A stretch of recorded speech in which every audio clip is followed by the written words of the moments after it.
பண்டைய காலத்தில் பெரும் செழிப்பான விஜயநகர எம்பயர் என்ற ராஜ்யத்தில் புத்திசாலியான மன்னர் கிருஷ்ணதேவராய ஆட்சி செய்தார். அவரது அரசவையில் எப்போதும் நகைச்சுவையுடன் கூடிய புத்திசாலித்தனமான பதில்களை கூறும் தெனாலிராமன் இருந்தார். ஒரு நாள் மாலை மன்னர் ஒரு போட்டியை அறிவித்தார். நாளை இரவு யார் அரண்மனைக்கு மிக பிரகாசமான ஒளியை கொண்டு வருகிறார்களோ அவர்களுக்கு ஒரு பொற்காசுகள் நிறைந்த பை பரிசு என்றார். அரசவையில் இருந்த அமைச்சர்களெல்லாம் உற்சாகமடைந்தார்கள். ஒருவர் பெரிய தீக்குச்சி கொண்டுவர திட்டமிட்டார். மற்றொருவர் விலையுயர்ந்த விளக்குகளை கொண்டுவர நினைத்தார். சிலர் 100 மெழுகுவர்த்திகளை தயாரித்தார்கள். அதே சமயம் அரண்மனைக்கு அருகில் வாழ்ந்த அருண் என்ற ஏழை சிறுவனும் இந்த போட்டியை கேட்டான். அருணிடம் இருந்தது ஒரே ஒரு சிறிய எண்ணெய் விளக்கு மட்டுமே. அவன் சோகமாக, இந்த சிறிய விளக்குடன் நான் எப்படி போட்டியில் ஜெயிப்பேன் என்று கேட்டான்.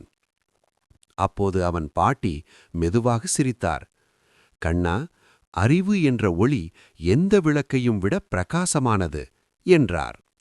அடுத்த நாள் இரவு அரண்மனை மைதானம் முழுவதும் பெரிய பெரிய விளக்குகளால் ஒளிர்ந்தது. அமைச்சர்கள் கொண்டு வந்த ஒளிகளெல்லாம் மிகவும் பிரகாசமாக இருந்தது. இறுதியில் அருண் தனது சிறிய விளக்குடன் வந்தான். அனைவரும் சிரித்தார்கள்.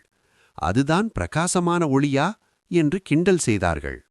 அப்போது தெனாலிராமன் முன்வந்து, சிறுவனுக்கு ஒரு வாய்ப்பு கொடுங்கள் என்றார். அருண் தனது சிறிய விளக்கை பளபளப்பான கண்ணாடி தகடுகள் வைத்த ஒரு பெட்டிக்குள் வைத்தான். அந்த ஒளி எல்லா திசைகளிலும் பிரதிபலித்து மைதானம் முழுவதும் அழகாக ஒளிர்ந்தது. அனைவரும் அதிசயித்தார்கள். மன்னர் மகிழ்ச்சியுடன் கைத்தட்டினார். சிறிய விளக்கை பெரிய ஒளியாக மாற்றியது உன் புத்திசாலித்தனம் என்றார். அருணுக்கு பொற்காசுகள் கொடுத்து மன்னர் கூறினார், சிறிய வாய்ப்பை கூட பெரிய வெற்றியாக மாற்றுவது அறிவுதான்.